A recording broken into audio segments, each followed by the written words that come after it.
Chiaia, não é? É, Chiaia. Na verdade não seria Chiaia, seria Chiaia. Então falta T, meu. Sim, a falta até, só que foi aportuguesado. Portuguesado. Foi aportuguesado e por alguma razão passou a ser Chiaia, não é? Ok. Agora molhei o coisa. Mas ainda assim tem um nome africano, pelo menos isso. Que é o Chiaia. É, exatamente. Acho que passa já para o Quimbundo. Se fosse, o Tia é um bundo, né? É um bundo, agora ficou para o Quimbundo. Chia é ou seja, sim, é um bundo, exatamente. Porque eu sou o Chimbundo. Chimbundo. Não Vimbundo? É igual.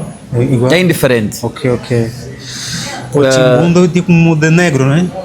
Não necessariamente. É tipo, imagina, o Vimbundo é o plural. Ok. Olha, O Vimbundo é o plural. Falas um bundo melhor do que eu, pô. Eu falo e escrevo. É. Mas então nasci onde? Eu nasci no Bié. Ah, no Bié. É. Eu pensei que tu és de Benguela, que tal? Não. Ok. Eu nasci no Bié, cresci no Bié. Então foste a Portugal estudar o quê? Eu vim a Portugal para fazer engenharia eletrotécnica de computadores. E fizeste? Fiz até um certo ponto, mas depois fui fazer ciência de educação, ou seja, educação. E depois trabalhei mesmo como professor. Mas engenharia ainda está aí comigo. Vou ver como é que vou gerir nos próximos anos. Ok. Mas sim, a ideia inicial era para fazer engenharia eletrotécnica. Ok. Mas eu sou professor de formação e de profissão também. Ok. Chiaia, olhando para as últimas, se não mesmo as maiores manifestações de Angola depois do período de guerra, né? Elas aconteceram no final de julho de 2025. Você acha que as manifestações em Angola ainda resultam para levar o governo para tomar decisões segundo a vontade dos jovens ou do povo? Porque estamos aqui a olhar para o número de a levar perdas o governo humanas, a tomar decisões. Sim. Do jeito que coloca, é como se fosse... Devia ser objetivo, né? Levar o governo a tomar decisões segundo a vontade dos... Ou seja, com base à pressão, né? Exatamente. Mas isso só se aplica em regimes democráticos, meu caro. Regime como o angolano, que é um regime autoritário, ou seja, autocrático.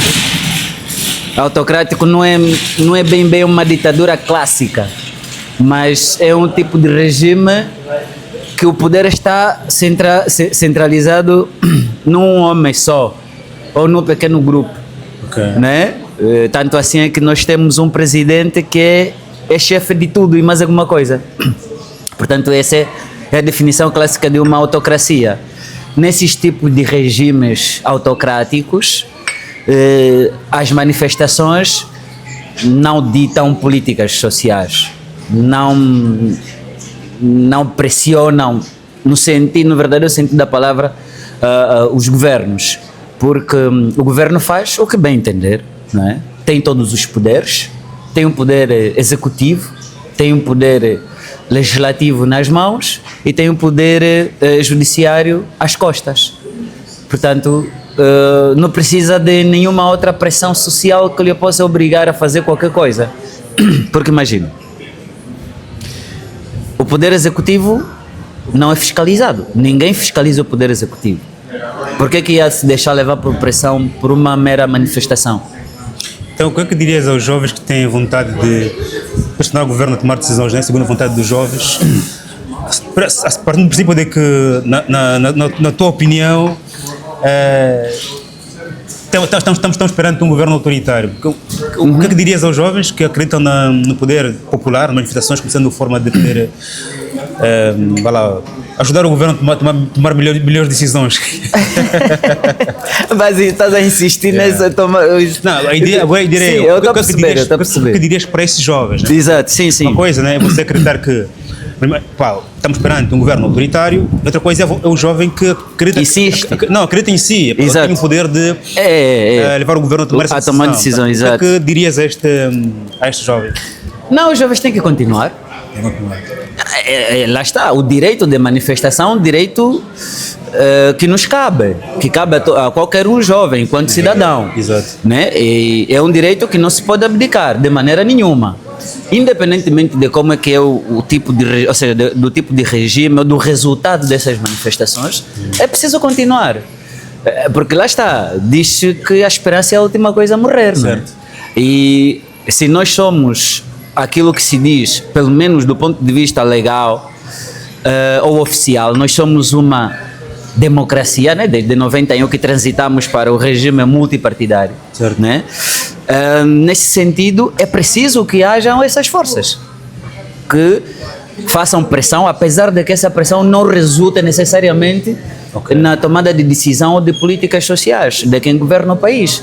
Mas é preciso que as manifestações continuem. Aliás, eu sou da opinião de que o jovem angolano devia manifestar-se mais, até que a manifestação se transforme num direito, num verdadeiro direito, não é? E até que finalmente possamos dizer, olha, essa política, essa proposta de lei resultou das manifestações que foram realizadas no dia X e Y. Até que chegarmos a este ponto, então temos de continuar, porque até então não temos nenhuma política, nenhuma proposta de lei ou alguma proposta de lei que tenha resultado em manifestação. Boas, e ainda nesse ponto que estou a insistir, nós vimos nos últimos 12 anos a surgirem imensos partidos no país. Aliás, ouvi ontem, antes de ontem, o Partido Liberal anunciou um conjunto de atrocidades. E a minha questão seria, os atuais partidos que estão a surgir e que para muitos críticos são mais uma via de distrair de dispersar o voto. Como é que você olha para estes próprios? São bem-vindos para a democracia? São um instrumento de distração de votos? Qual é a sua opinião em volta dos novos partidos? Inclusive o partido para já do... O para já, sim. É assim, essa é uma pergunta que eu gosto muito, porque, aliás, é pertinente. Primeiro vou dizer o seguinte, não existe donos de Angola, ou seja, do ponto de vista partidário. Nós temos um costume que se criou nos últimos 50 anos, é que o MPLA e a UNITA são os donos da política angolana, ou seja, só eles é que detêm o poder e o direito de exercer a atividade política em Angola. Não, está muito errado. Aliás, Jonas Savimbi me dizia assim, o MPLA e a UNITA não representam todos os angolanos. Ele acreditava que a dado momento iriam de nascer novos partidos políticos, apesar de terem sido reconhecidos três movimentos como os únicos e legítimos representantes do povo angolano, ainda se haveria de nascer novos partidos políticos. E eram bem-vindos. Claramente, o MPLA e a UNITA não pode se apossar desse direito de exercer o direito do exercício político em Angola como se fossem os donos, não.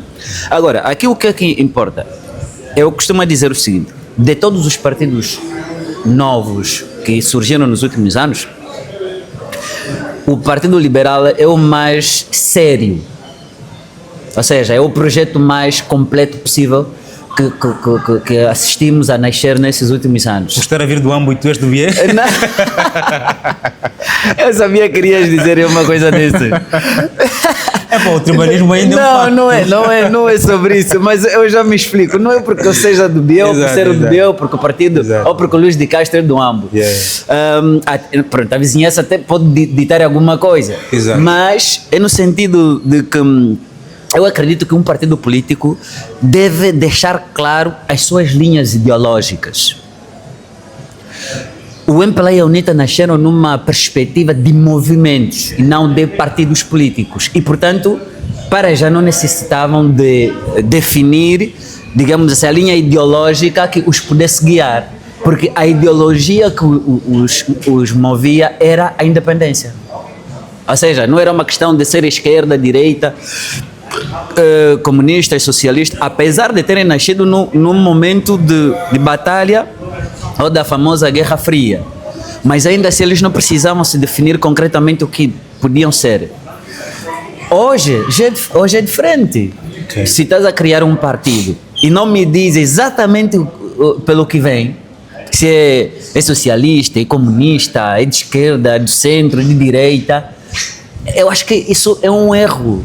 Ou seja, não deixa de ser, é o mesmo, é o mais do mesmo. Mais do mesmo. É o mais do mesmo. Portanto, e aqui estou a falar do Prajá. O Prajá não é diferente da UNITA, não é diferente do MPLA. Ok. Porque até agora o Prajá não me explicou pelo que vem. Pelo que vem. Vem pelo quê? Pela esquerda? Ok. Pela direita? Mas pelo isso centro? importa dizer para que ideologia você veio?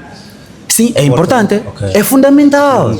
É base do partido, não é? Sim, não, porque se eu não conhecer a tua ideologia, Certo. eu não sei por onde vais me levar. A questão de esquerda, direita, socialista, é muito importante porque é que define as políticas sociais. Exato.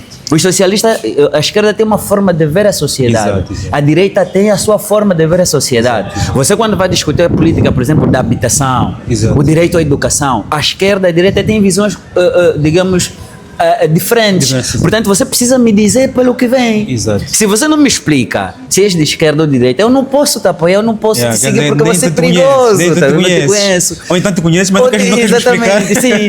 E geralmente esses que escondem as suas ideias são perigosos. Por isso é que eu digo, o Partido Liberal é o partido mais sério que nasceu nesses últimos anos, porque ele, antes de nascer, disse que ele é um partido de direita. Ele não está preocupado que a centro-direita, pescar né? todos. Centro-direita. É centro-direita, é direita, é centro-direita. E isso é fundamental. Quem for apoiar o Partido Liberal sabe onde está a ir. Sobre a economia, sobre a sociedade, sobre os direitos civis, sobre, digamos, o conservadorismo, sobre o progressismo. Ou seja, essas questões todas já deixaram claro. Eles não estão a pescar todo mundo. Não, eles estão focados no nicho. Nós somos do centro-direita ou somos de direita. Sociedade, nós pensamos assim, assim, assim. Isso é que é importante. E o Prajá não tem essa força, não tem essa coragem de dizer ser de esquerda. Sabe por quê? Porque não é diferente da UNITA, não é diferente do MPLA. Quem é o Prajá? O Prajá são um conjunto de generais frustrados que vieram da UNITA. Ok. O Prajá carrega os mesmos dogmas, a mesma frustração de guerra. Né? A Bexivucuvuco é UNITA. Certo. Todos que o cercam vieram da UNITA. Ou seja, no fundo o Prajá é uma, digamos, é um pedaço da UNITA. Por isso é que não tem coragem de se definir ideologicamente. Portanto, para mim, isso já é um problema muito sério, porque já não estamos na década de 60. Ok. Os jovens precisam conhecer os partidos precisam fazer-se conhecer, do ponto de vista ideológico. Acima de tudo, praticar o didatismo político, né? Também estar as pessoas a entenderem a política, né? Porque senão vamos continuar o mesmo? Não. Então, se for para fazer isso, então vamos continuar a votar no MPLA ou na UNITA. Eles são partidos totalmente confusos do ponto de vista ideológico. Sim, eu acho que o partido que surge com a ideia de que vou resolver o vosso problema, mas não ajuda as pessoas a perceberem um bocadinho de política também, penso que também pecam, né? Mas vai resolver como? Também deviam ter um exercício Como é que vai de resolver? ensinar as pessoas a entenderem. Como é que vai resolver? Vai criar um estado máximo, um estado mínimo? Como é que você vai resolver o meu problema da habitação? Como é que vai resolver o problema da educação? Vais introduzir ideologias estranhas no sistema da educação? Porque lá está, corremos o risco. Imagina que surja um partido de extrema esquerda. Vai introduzir ideologias estranhas no sistema da educação. De manhã estamos a acordar, as crianças podem mudar, a pessoa decide ser maçã, de manhã à tarde ser gato, não sei o quê. Mas nós é que aceitamos esse partido a nascer. Por quê? Porque não se explicou. Aliás, não pedimos que esse se explicasse. Esse é o perigo da sociedade. Partidos que escondem as suas ideologias são extremamente perigosos. Boas. Quem é que tem a obrigação de ensinar os jovens a entenderem política? Somos nós, os youtubers, estudantes como tu? São os partidos? São as escolas? Quem é que tem a obrigação de trabalhar na literacia política no país? Mas tu é que, né, temos um índice de analfabetismo também exacerbado. Político. E quem é que tem de... Porque esse é um ambiente perfeito para aproveitar-se das pessoas e criar um partido instrumentalizado e não só. No entanto, quem é que devia trabalhar nesse sentido de despertar os jovens? Sim, eu acho que somos todos. Todos, né? Sim, mas as responsabilidades não são as mesmas. Há níveis de responsabilidade. Ou seja, primeiro é preciso responsabilizar o sistema de educação ou de ensino, para que se crie a educação cidadã, não é? A cidadania. Exato. Porque quem instrui o jovem, quem instrui o cidadão é a cidadania, para que compreenda os assuntos mais básicos daquilo que é o exercício da cidadania. E só depois vem a questão ideológica. Não é? Porque se você espera de um partido político instruir, esse partido político vai dogmatizar a população, ok. vai tornar esses cidadãos meros, digamos, apoiadores ou fanáticos Ok. do seu projeto político. Exato. O partido Vai imputar político aí a sua ideologia. é só ideologia Ok. e é isso que aconteceu praticamente nos últimos 50 anos. Nós crescemos todos acreditando que o MPLA era uma instituição pública. Ok. Percebe? Então, sim, ou seja, aqui tem o sistema de ensino tem a responsabilidade e depois tem a questão da sociedade civil. Porque eu como venho da área de educação, sei exatamente, existe educação formal e informal. Portanto, nós enquanto cidadãos temos a responsabilidade de criar mecanismos, instituições não governamentais para, digamos assim, tornar o cidadão mais cidadão possível. Ou seja, compreender os direitos basilares de uma república, por exemplo. E isso é uma responsabilidade de todos nós. Agora, é verdade que nós temos hoje um público, ou seja, ferramentas muito mais sofisticadas, porque temos a internet, podemos contribuir com o que sabemos, com o que tivermos e transmitir esse conhecimento a quem efetivamente necessita. Portanto, sim, essa responsabilidade de pessoas como tu que têm canais de YouTube, que são produtores de conteúdo digitais, você tem mesmo de contribuir, tem mesmo de expandir o conhecimento, porque senão não há outra forma, senão esses jovens que estão a nascer agora vão se tornar outros batuqueiros, ou seja, aquela malta que leva as bandeiras. Depois grita viva, viva. Por que isso acontece? Porque esses cidadãos nunca tiveram tempo, nunca tiveram oportunidade de ter acesso a um material que lhe explica o que é cidadania, o que é o direito cívico, o que é uma república, tudo o que se aprendemos é a história do menino Gangula e tudo mais. Ou seja, você nunca teve espaço ou sorte nem oportunidade de pensar por si mesmo. Ensinaram-te a pensar, em vez de pensar. Boas. É perigoso. Boas, Chiaya, vou te chamar Chiaya. Vou colocar aqui o T. Exato, põe aí o T, por favor. O corredor do Lobito é para muitos angolanos uma oportunidade e para outros, uma ameaça, né? A sustentabilidade da economia angolana e também da África em si. Também exagero, né? Ameaça. Eu procuro Mas tá bem. Qual é o teu ponto de vista em relação a este projeto que até já é apoiado agora por Donald Trump também, né? Sim, eu acho que o convite de Donald Trump ao presidente angolano para Washington também demonstrou esta inclinação ao corredor do Lobito, né? Let's go to Angola, to Congo, take the minerals. Não, eles querem os minerais. Querem os nossos minerais. Mas é assim.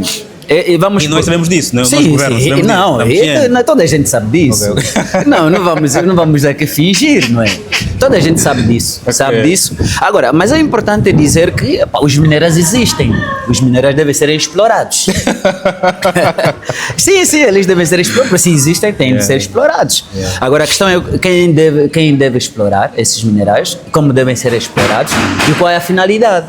Porque eu acho que o problema não é o corredor do Lobito, o problema não é os Estados Unidos, o problema não é a União Europeia. O problema está em não definirmos, se calhar, as nossas prioridades, as nossas políticas de extração de minerais, a nossa política de canalização de recursos para mudar a vida do cidadão. Isso é que é preocupante. Porque todo mundo tem países que têm minerais, têm de ser explorados. Agora, você que tem que determinar as políticas para que esses recursos sejam canalizados para mudar a vida do cidadão. O corredor do Lobito é um projeto, um mega projeto que pode mudar a vida dos 3 países ou de todos os países envolvidos. E Angola é o maior beneficiário, se calhar, não é? Então, neste caso, agora o problema será que vais beber um café agora? Tu és anti-café, não sei? Eu não bebo café.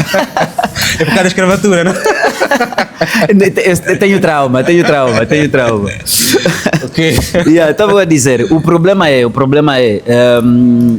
os nossos governos, eles estão a aproveitar, o nosso governo em concreto, está a aproveitar o corredor do Lobito para aparecer nas telas. Como estratégia de marketing. Sim, exato, para pisar nos tapetes da União Europeia, para ir discursar na Casa Branca. Enfim, ou seja, não está-se a pensar num projeto, numa estratégia política, financeira, para canalizar esses recursos, ou o controlo, principalmente. Quem é que vai explorar, quanto vão explorar, quanto vai ficar, quanto vai para o exterior. Isso é que é preocupante, porque o objetivo do nosso governo é brilhar, não é? É para depois aparecer demais e dizer que zerei o game. Né? Foi para os Estados Unidos ou a União Europeia veio para Angola, portanto zerei o game. Não está-se a pensar de como é que podemos aproveitar o corredor do Lobito para mudar a realidade do país. Para mim, a maior preocupação é esta. Não é o corredor do Lobito, não são os americanos, nem são os europeus, nem os russos. O problema é nosso. Nós é que temos de definir prioridades políticas que protejam a nossa soberania. É mais nesse sentido. Espetacular. Portanto, eu não vejo o corredor do Lobito ou os americanos como uma ameaça, como se pretende. Não é por aí. Nós temos minerais, eles têm de ser explorados. Pode não ser hoje, mas amanhã poderão ser explorados. Agora, importa que esse capital sirva-nos, não é? Que mude a nossa realidade. Isso é que preocupa. E os angolanos têm, vou dizer dever, mas têm formas de, sei lá, direcionar este envolvimento da América, da Europa, no corredor do Lobito, para decisões mais sustentáveis, porque eu sei que a América vai explorar recursos naturais como se estivesse na casa mesmo do vizinho, né? Porque uma coisa é explorar na minha casa, vou respeitar o ambiente, vou respeitar as comunidades. Outra coisa é explorar na casa do Tiaia, né? Onde vou tirar de tudo e se houver ravina, se houver poluição do ar... mas também lá está, mano, imagina, aqui na Europa, mesmo nos Estados Unidos, eles podem vir com essa ideia. Atenção, não sou contra as políticas ambientais, não, muito pelo contrário. Mas existem fases, nós não podemos seguir balas só porque sim, só porque está-se a falar de agenda ambiental, vamos seguir, não. Há fases. Os países europeus já queimaram tudo que tinham. Queimaram o carvão, queimaram tudo que tinham, o solo, já não tem terras. E construíram riquezas. Não é? Então nós não vamos criar a ilusão de dizer que não vamos explorar daqui, vamos preservar o meio. Não, nós ainda precisamos explorar os nossos recursos para mudar a nossa economia, a nossa realidade, instruir o cidadão e depois vamos pensar nas políticas. Claro que temos de ser responsáveis. Exato. Sim, é claro que temos de ser responsáveis, mas entretanto precisamos olhar para nós. Não é uma agenda que venha da União Europeia impor-nos e dizer que não vamos fazer isso e aquilo por uma questão de política ambiental, porque eles já queimaram tudo. Eles agora chegaram nessa fase de política ambiental, mas quando estavam a queimar os solos e não falavam disso. Percebe? Então, acreditas que a África nunca olhou para questões ambientais? Esse é um tema europeu? Não, muito pelo contrário. A África paga pelos pecados das grandes economias. A África nunca preocupou-se em proteger o ambiente? Mas preocupar-se como? De que forma? Veja, nós ainda não exploramos quase nada. Nós ainda não exploramos todas as consequências que vêm das grandes economias. Nós ainda não exploramos quase nada. De acordo. Portanto, é injusto dizer que a África não se preocupa. Se você for analisar a queima de CO2, os países africanos estão na metade da metade. Sim, aliás. A contribuição dos países africanos é insignificante. Sim, não faz sentido. Mas você acredita nas questões ambientais? Acreditas que o que está a acontecer, por exemplo, em Cabo Delgado, em Moçambique, os problemas ambientais na Indonésia são resultados de políticas ambientais? Sim, há alguma contribuição. Sim, alguma. Não és negacionista? Não sou. Não, aliás, o homem é destruidor da natureza. O homem destrui a natureza. Há algum contributo, sim, do homem, da sua irresponsabilidade e tudo mais. Sim, infelizmente, mas isso é uma realidade. Agora, a minha ideia é, nós só não podemos cair nessa narrativa de nos privarmos em explorar os nossos recursos em prol de uma política, uma agenda que não é nossa. Porque nós temos que trabalhar com os números. A contribuição na queima de CO2 dos países africanos é insignificante. Para já não é debate. Portanto, qualquer discurso que venha nesse sentido é falso. Portanto, apoias a política de pagamento aos países africanos sobre consequências ambientais? Sim, mas é claro. Mas então nós temos Nós temos de responsabilizar. Desculpa, estender desse aqui. Ok. Nós temos de responsabilizar as pessoas têm que pagar pelo nome, pelas suas ações. Então, se os Estados Unidos e a China são os maiores poluidores, e nós estamos a pagar, ou os mais fracos estiverem a pagar, eles têm de contribuir para a reparação para mitigar essas consequências, não é? De acordo. Pois é justo. Vamos agora olhar para a África, os últimos golpes de Estado de 2021. Para cá, há diferentes golpes com diferentes naturezas, alguns são criticados, outros são elogiados. Como é que tu olhas assim, do ponto de vista assim, um panorama geral dos golpes? Sim. Se quiser citar países, desde o Chad, Níger, Burkina Faso, Gabão, se quiseres citar os países, estás à vontade, mas como é que olhas para Não, esse vamos mesmo Estado? mencionar, porque existem. Então, Porque houve golpes Ok. e golpes, não é?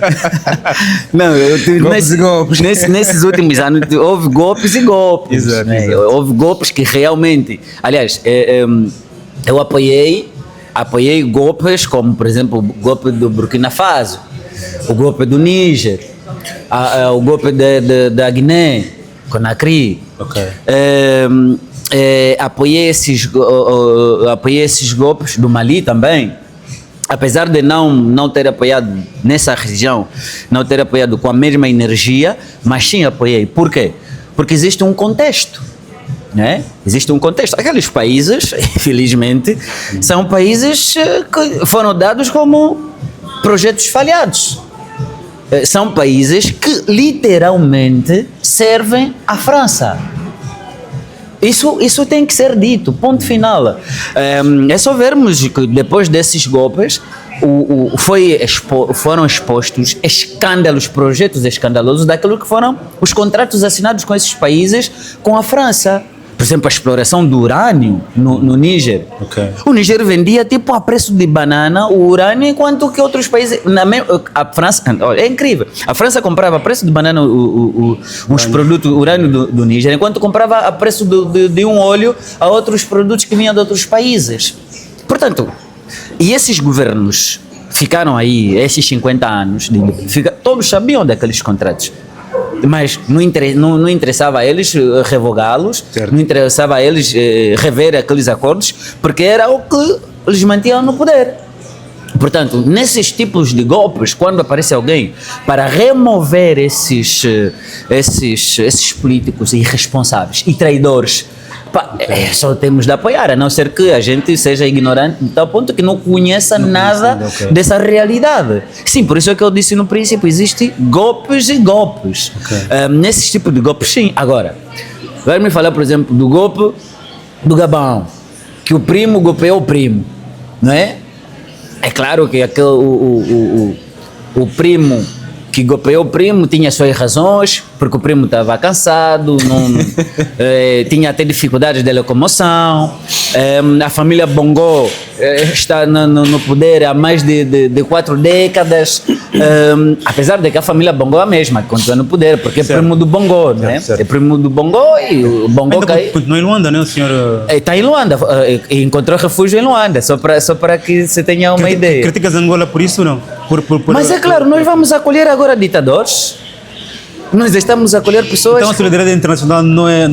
Direito internacional não é proteger criminosos. Ok. Desculpe. Alguns cidadãos. Não, desculpe. Direito internacional é proteger quem estiver em perigo. Ele não estava em perigo no seu país? Mas perigo que ele mesmo provocou. Então você dilapidou o país durante décadas. Agora vai fazer de vítima? Não. Eu, se fosse presidente de Angola, o Bongo nunca entraria no país. É tão simples quanto isso. Porque nós não podemos ser um ninho de ditadores e criminosos. Amanhã, terroristas também virão no nosso país. Como aconteceu agora na A busca de proteção. Não pode. Eu sou totalmente contra. Ok. Mas pronto, agora tivemos outro golpe, ou autogolpe na Guiné-Bissau, por exemplo. Aquele golpe não tem qualquer sentido de ser. Aliás, é pela primeira vez que alguém dá golpe na oposição antes de tomar o poder, ou seja, de tomar posse. Porque o que houve foi o presidente que deu golpe no candidato da oposição que venceu a eleição. Portanto, o Sissoko Embalo desafiou todas as ciências sociais. Penso que até seria mais inteligente um golpe administrativo, não é? Tipo, mudar resultados. Não sei, eu acho que ele podia só ter feito. feito fraude, isso que não funciona. Yeah. A fraude não funciona. Ok. O problema, sim, o problema, ok. houve fases. Ok. Primeiro tentou-se na fraude eleitoral, Ok. alterar resultados, encher as urnas, Ok. não sei, até tentaram mesmo invadir a CNE. Ok. Mas como a população estava muito ávida, estava muito envolvida, não houve manobra, margem de manobra. Tanto é que nós começamos a publicar as atas antes mesmo da CNE ter acesso. Ok. Porque houve uma organização na oposição, porque já sabiam do que estava por vir. ok. Então, como não funcionou, digamos assim, a fraude eleitoral, partiram para o plano B, plano B, que é um autogolpe. Tanto assim que o próprio, ainda há poucos aqui, há dias em Lisboa, foi apreendido um monte de malas cheias de euros, e aquele voo depois, há dias, soube-se que o voo ainda é presidencial. Ou seja, Sissoko embalou, ainda continua a usar os voos presidenciais da Guiné-Bissau. Portanto, isso é uma brincadeira de mau gosto, é brincar com coisas sérias. Nós estamos a falar de um país que lutou pela sua própria independência, e hoje aparecem homens que literalmente brincam com as coisas. É incrível. Portanto, esse tipo de situações envergonham-nos a todos, não é? E as pessoas não medem esforço, nem valorizam o quanto custou a independência, enquanto custou a cidadania dos nossos povos, e querem anular tudo, porque isso é anular uma república. Exato. É uma brincadeira de mau gosto. Então sim, houve golpes e golpes. Não sou apologista de golpes de Estado, mas há casos em que justifica-se. Ok. Se um político insistir no poder por muito tempo e não resolver o problema do povo, e isso aparecer um general ou alguém que se diga estar em condições de resolver o problema, que apoiemos. Acho que é justo. E por causa, vi agora há dias que o Fernando Dias, candidato que foi golpeado, está a solicitar apoio internacional para que o reconheçam como presidente. O apoio internacional para esses casos funciona? Não funciona. Não funciona porque isso já foi experimentado na Venezuela, por exemplo. Moçambique também, né? Moçambique também. Até Angola também, de certa forma. Angola também. De certa forma, apesar de não de termos ido pela serenidade, mas ainda assim há quem tenha proclamado a CJ como presidente. Mas sim, na Venezuela é um exemplo mais acabado, não é? Porque os Estados Unidos proclamaram mesmo. Como vencedor? Sim, que é presidente mesmo. Presidente Era da Marina, República. né? Não, era o anterior. Okay. Antes dessas eleições, Okay. já houve outra eleição que foi totalmente fraudulenta, que declararam o anterior opositor como presidente. Mas não resultou. E voltou a acontecer agora, nestas eleições, mas também não resulta. Por quê? Porque é como aconteceu em Angola. Quem está na capital, quem está com o poder, quem está com o exército. Quem está no palácio está. Sim, tem o poder. Isso, portanto. Aliás, eu até tenho outra crítica. Eu não gosto muito dessa ideia de sempre olhar para as instituições internacionais como solução. Certo. Imagina que se nós temos, por exemplo, um problema de fraude eleitoral, de qualquer problema de qualquer natureza, e nós vamos buscar a ajuda da ONU, dos Estados Unidos, da União Europeia, e consigam resolver o nosso problema, nós estamos a vender a nossa soberania. Porque depois daquele problema supostamente ser resolvido, não vamos estar sob ordens, sob orientações de quem supostamente resolveu o nosso problema. Então, essa solução de instituições internacionais para mim não funciona. Se nós temos problemas, vamos resolvê-los. Entre nós e por nós. Porque senão é perigoso. No caso, estaríamos a olhar para a União Africana, que também agora tem aqui uma questão para ti em relação à União Africana. Se tem alguma estratégia de competitividade face à China, à Europa? A União Africana, olhas como uma instituição com futuro? Tem algum impacto no continente africano? Agora estamos a olhar para os golpes. Estamos agora a olhar para, por exemplo, agora falamos, essa questão da solução aos problemas internos, que olhar para fora não é a solução mais viável, mas como é que olhas para a União Africana? Serve-nos enquanto organização que foi criada para unir os africanos, para solidarizar-se entre os africanos, para a independência da África. A União Africana nasceu com um propósito: unir as nações africanas. unir as nações africanas do ponto de vista político, econômico e cultural. Ou seja, dentro da União Africana, na verdade, nasce de um movimento intelectual que é o panafricanismo. Não é? Do panafricanismo que nasce a União Africana. Por isso é que nós temos panafricanistas políticos, culturais, econômicos e por aí fora. Portanto, esse ideal da União Africana era o mais verdadeiro possível. Nós podíamos ser, no mínimo, uma das organizações mais poderosas do mundo, porque nós somos 54 nações.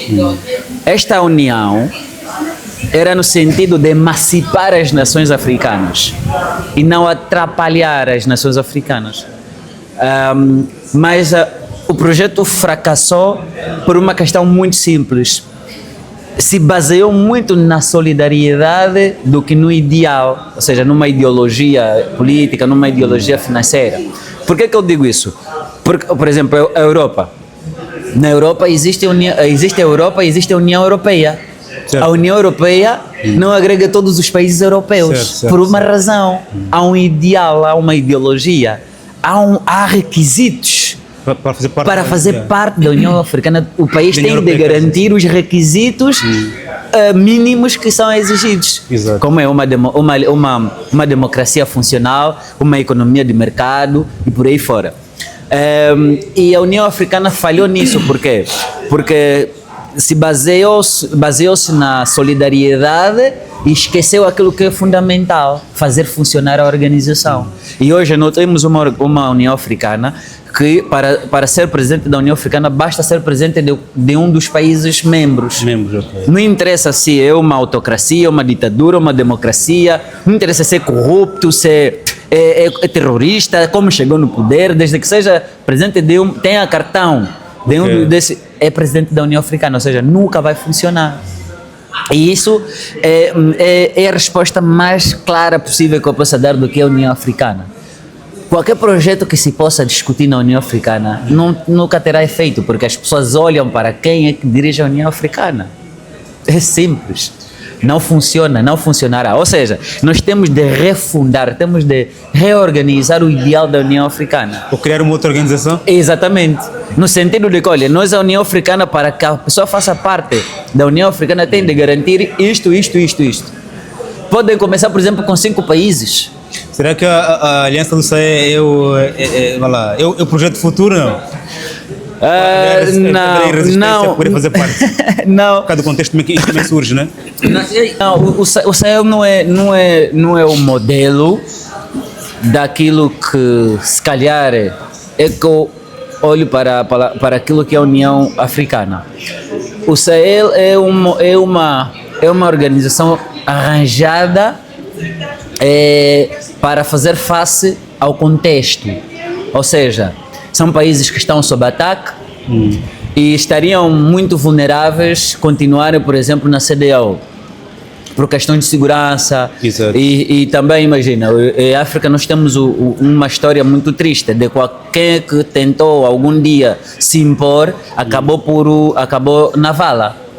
Então, esta união desses 3 estados é muito importante porque deram um simples sinal: ninguém está só. Ou seja, se mexe um, mexe todos. Essa é a ideia do Sahel. Ou seja, é uma questão de que, se fosse só Burkina Faso a se impor, era muito mais fácil eliminar o Ibrahim Traoré. Okay.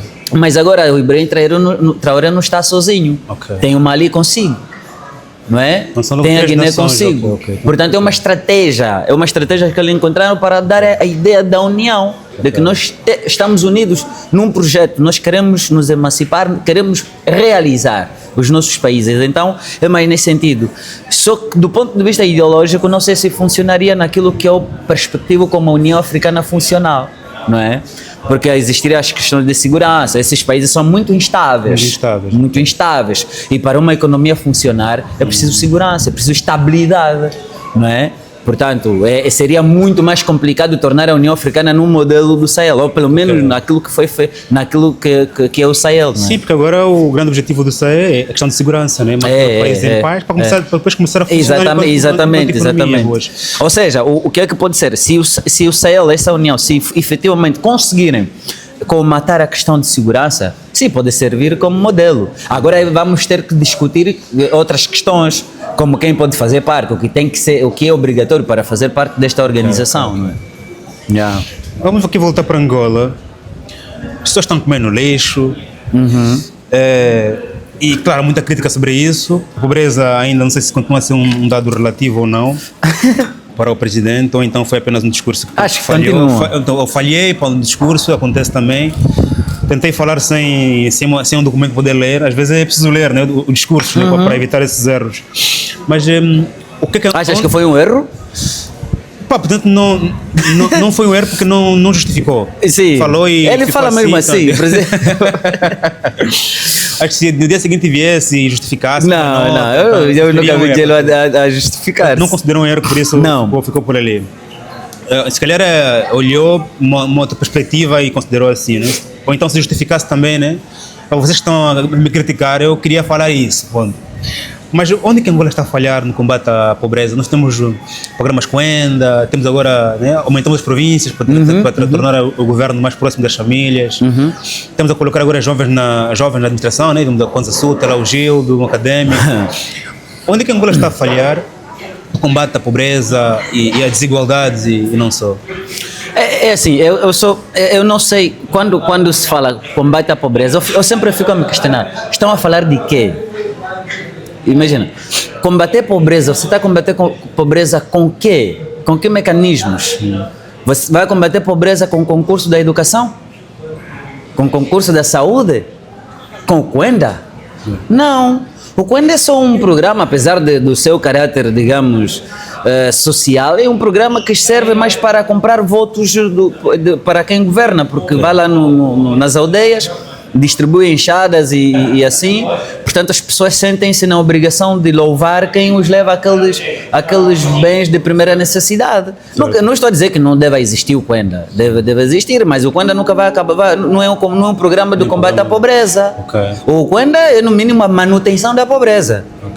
Porque se você é uma pessoa que está numa condição como é da nossa população, ele traz essas coisinhas assim, não é? Estás a assumir que essa pessoa deva continuar nessa condição de uma caixa de engraxar, umas esponjas para levar o carro. Não funciona. Não é assim que se combate a pobreza. Pobreza combate-se com coisas muito simples. Você tem que reformular a administração pública. Você tem que liberar a economia. Você tem que tornar o cidadão capaz de se autossustentar, ou seja, tem que respeitar a iniciativa privada. Você não pode combater a pobreza com a economia que continua nas mãos dos generais, onde o governo gera até hotéis. Não, isso não faz sentido. Portanto, eu não consigo encontrar uma estratégia política de combate à pobreza. Até hoje não vi nada de concreto. Combate à pobreza combate-se com reformas educativas, com reformas na administração pública. A pobreza não se combate em enviar o Gildo na Lunda Sul. Não é. A Lunda Sul deve ser governada por quem lá vive. Por quem nasceu lá, por quem vive na Lunda do Sul, que conhece a cultura, conhece o sofrimento, sabe onde é que está o problema. Não é enviar uma encomenda, como se fosse da Amazon, de Luanda para Kwanza Sul que vai resolver o problema. Acha que no Kwanza Sul não existem homens e mulheres que conhecem melhor os problemas do Kwanza Sul? Está errado. Esse modelo político não funciona, esse modelo de administração está completamente ultrapassado. Implementa as autarquias locais, torna o cidadão partícipe. Portanto, tem problemas no município, do Kwanza Sul eles mesmos se resolvam. Tem o seu governador, se não conseguirem, vão uma porrada entre eles. Eles próprios. Mas tem que ser o cidadão, não é o governo com o concurso da educação, porque estamos em combate à pobreza. Isso é fachada. Isso não funciona assim. Por que não vamos ler os relatórios dos outros países que conseguiram vencer a pobreza? Aqui em Portugal, os países que tu não conheces, nunca ouviste falar de concurso público. Não existe isso. Não sei, porque nunca ouvi, não sei se é porque não me interessa. Não é que não te interessa, porque o Estado é mínimo. O Estado é mínimo, ok. O Estado é mínimo. O Estado não tem aquele papel de todo poderoso, omnipresente. Vem de cá, eu resolvo. Não. Aqui é o cidadão. Você próprio tem que trabalhar para pagar as suas próprias contas. Tanto que os portugueses preferem trabalhar para a função privada do que para a função pública. Porque a função pública não é interessante. Não é interessante. Você nunca vai resolver problemas da pobreza, fome com concursos da a educação. Não existe, eu repito, não existe programa, não existe estratégia nesse governo para combater a pobreza. Não existe. Está tudo errado. São 10 anos que o Yelo está no poder, não conseguiu apresentar uma estratégia. Sempre uma ajuda com 57. Agora eu não sei, calma aí, só um segundo. Foi enfiado mais novo para dormir. Eu estou todo querido, obrigado. Não existe, não há, neste governo não há nenhuma estratégia do combate à fome e à pobreza. Tudo o que é feito é uma espécie de politiquices para efetivamente fazer a manutenção do poder. Porque você não pode combater, eu não sei, a economia, quem combate a pobreza é a economia. A economia está nas mãos dos generais, dos camaradas e tudo mais. Hoje vai para Angola. Você vai perceber que as nossas famílias, tradicionalmente, as famílias têm aqueles negócios tradicionais que são as janelas abertas, cantinas. As cantinas, todas estão nas mãos dos mamadus. Aquelas mamães que faziam pilinhas já não conseguem fazer pilinha porque a farinha está cara. Exato. Quem está a fazer pilinhas e bolinhos são as langas. Portanto, quem combate a pobreza? Se os negócios tradicionais das famílias foram entregues nas mãos dos estrangeiros, não existe mais poder financeiro, econômico, não existe. O governo perdeu o controle da economia. Não, o governo perdeu o país. Perdeu o país. Se os pequenos negócios das famílias, isso é grave. Isso é perda é o que eu chamo de perda de soberania nacional. As famílias angolanas têm os negócios tradicionais que são as cantinas, bolinhos, venda de açúcar à beira da estrada e tudo. Essas coisas já não se fazem em Angola, porque não conseguem comprar esses produtos. Quem está a fazer isso são as mamães langas, são os mamadus, tudo foi entregue aos estrangeiros. Os chineses até já vendem areia em Angola. Quer dizer, os chineses estão nos vender os nossos está a vender areia.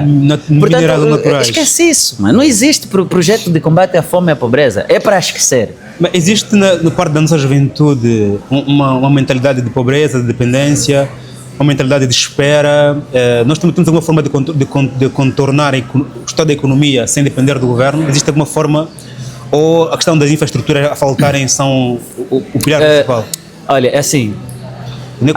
Sim, eu percebo. Quando, por exemplo, a gente ouve um coach a dizer: não espera o governo, faça por ti próprio, faça alguma coisa. Isso funciona para o nosso contexto? Pois, lá está. Não funciona porque não temos estrutura.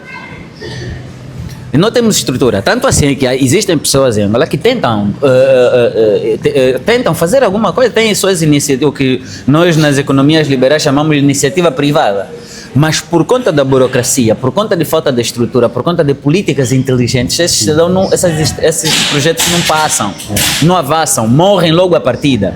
Agora, mas há um paradoxo na nossa sociedade angolana, que é tudo depende do Estado, mas ao mesmo tempo o Estado também não existe. Ou seja, o Estado tem tudo, mas há locais que o Estado não chega. Eu quase em todos os lugares, o Estado só chega mesmo na cidade alta. Exato. Não é? Ou seja, a população aprendeu a depender do Estado, como se o Estado pudesse resolver seus próprios problemas. Só que o Estado não chega lá e nunca chega. Aliás, nem deve chegar, não existe país algum que o Estado resolva os problemas. Exato. O cidadão tende a resolver os seus próprios problemas. Só que o que acontece em Angola é que, como o povo aprendeu a depender, o Estado não consegue resolver os problemas, o povo vive o quê? Na miséria, é aí onde nasce a fome. Por quê? Nós aprendemos o mínimo, ou seja, nós temos a cultura e o costume de consumo, nós aprendemos a consumir o pouco, ou seja, satisfazer-nos com pouco, o bocado. Exato. Desde que você coma hoje, é suficiente. Okay. Como não temos a cultura de consumo, também perdemos a cultura de produção. Okay. Porque quanto menos consome, menos não precisas produzir tanto, não é? Exato. Aliás, precisamos importar alguns quilos de arroz e tal, vamos dividindo um bocado, aí já se vende arroz em pequenas canecas, e as famílias estão lá a passar o Natal e é suficiente. Okay. Então, sim, não é possível que o cidadão faça por si mesmo, porque não há estrutura. Porque nós somos um Estado máximo, tudo está na cidade alta. O único que vive bem em Angola é quem está no governo. E para fazer negócio tem que estar no governo. Quem faz negócio em Angola é o governo. Ou é parte do governo, ou é perto do governo, ou é família do governo, ou é amigo do governo. A ministra da Educação é que gera os colégios. Colégios sabe que é negócio, é iniciativa privada. Está na denúncia que foi feita agora pelo Partido Liberal. Sim, é iniciativa privada. Você é um gestor público e ao mesmo tempo tem negócios. E no mesmo setor. Yeah. Não é? Logo a concorrência, pô. Pois. Estou aqui a pedir aqui o pessoal para fazer like neste vídeo. Eu me esqueci de pedir, empolguei-me tanto pela conversa, tão boa que... Pessoal, faz like, se faz favor, se inscrevam, partilham. Hoje eu fiz o esforço de trazer aqui um intelectual Chiaya, ok? Portanto, não foi fácil tê-lo cá. Portanto, para me pagarem por esse esforço, por favor, faça like, partilha, se inscreva, se faz favor.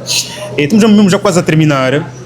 Vamos aqui olhar para a questão dos nossos parceiros internacionais. O Banco Mundial, o FMI, são para nós parceiros ou nós somos ótimos clientes para essas instituições? Gostei da última parte, clientes. Não, eu vou explicar de forma muito simples. O FMI, Banco Mundial, por mais dessa ideia falsa que se tem de que são instituições financeiras, não, é mentira. São instituições políticas. Essas instituições nasceram com o objetivo de combater o socialismo.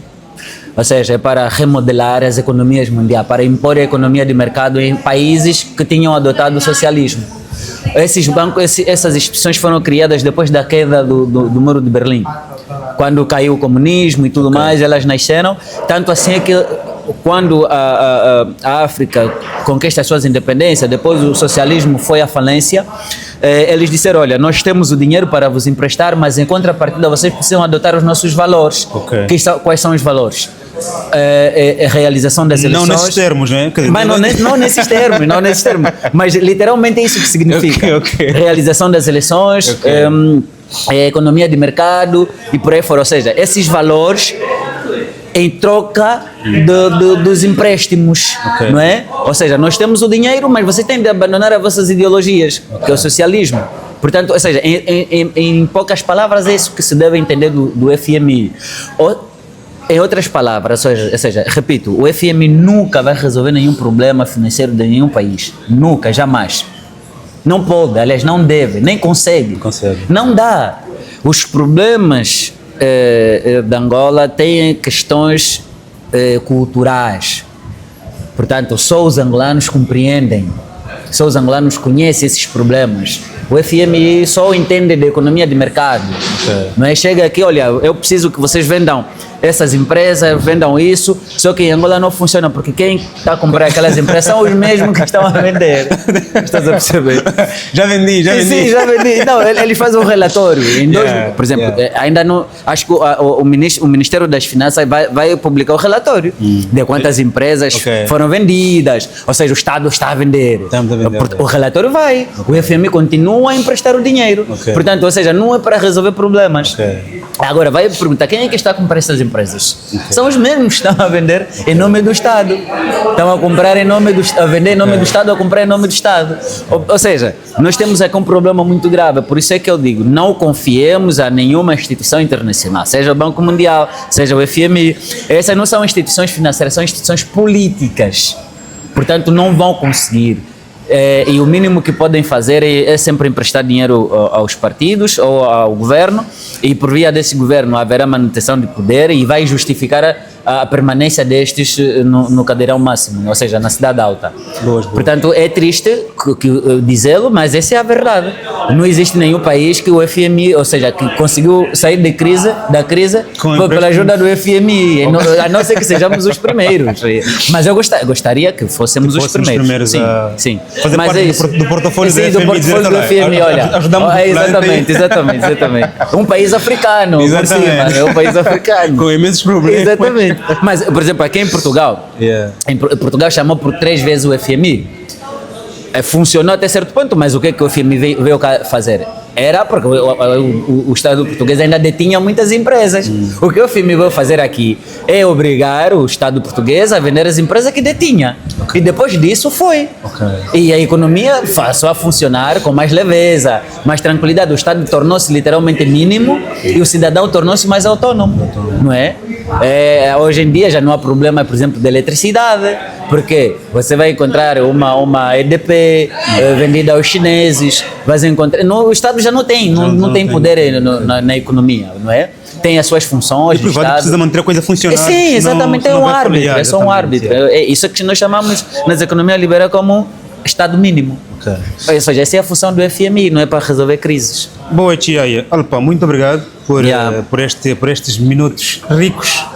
Não sei se queres acrescentar alguma coisa que eu não perguntei, que eu acho que era importante aqui esvaziares também.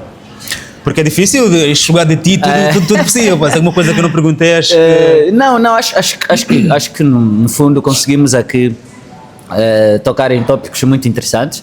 Só tenho a agradecer ao convite, não é? E pá, que continua, é um bom projeto, como eu disse, temos responsabilidades, não é? De tentarmos transmitir o pouco que sabemos com a malta e, não sei, pá, ajudarmos a essa emancipação de consciência, porque eu acho que partido nenhum vai resolver os nossos problemas. Quem vai resolver os nossos problemas somos nós, enquanto cidadãos, e só seremos capazes de resolver nossos problemas se nós tivermos a consciência de que somos cidadãos e que conhecemos os nossos direitos. Exato. E que partido não devemos favores a partido nenhum, não é? Obrigado pela independência que nos deram, mas já passou. Agora precisamos de nos realizar e, Exato. portanto, é nós, né? É sobre nós. Não, mas também é né? bom mesmo para os independentistas. Nós fizemos o nosso trabalho e agora eles estão a avançar com o projeto. Exato, Parece que exato. também sim. devia haver essa vontade deles quererem nos ver a levar o país a outro A outro ponto, nível. a outro E nível também. é só tem de nos deixar participar, não é? Porque no fundo é isso. Exato. As economias europeias, a economia americana, só são o que são porque o cidadão participa. Participo totalmente.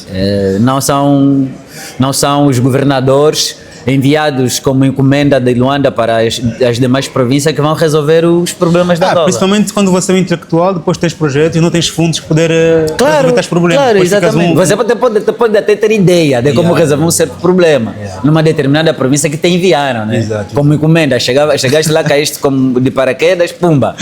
Estou aqui, olha, mas aqui é um problema, eu gostava de resolver isso, mas não tens poder. Sim, ok.